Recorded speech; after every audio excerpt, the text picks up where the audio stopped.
মেহেরপুর জেলা উন্নয়ন সমন্বয় কমিটির সভা অনুষ্ঠিত হয়েছে। রবিবার সকালে জেলা প্রশাসকের সম্মেলন কক্ষে এ আলোচনা সভা অনুষ্ঠিত হয়।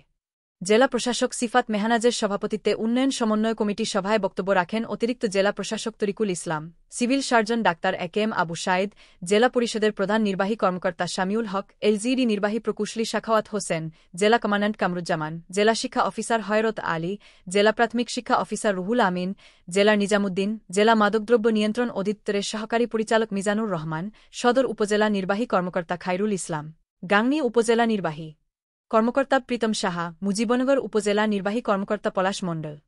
এছাড়াও জেলা সমাজসেবা অধিদপ্তরের উপপরিচালক আসাদুল হক, সড়ক ও জনপথ বিভাগের উপসহকারী প্রকৌশলী মিজানুর রহমান, জেলা মৎস্য কর্মকর্তা রকনুজ্জামান, জেলা ক্রীড়া অফিসার আরিফ আহমেদ, জেলা তথ্য অফিসার আবদুল্লাহ আল মামুন, জেলা নিরাপদ খাদ্য কর্মকর্তা রিয়াজ মাহমুদ প্রমুখ।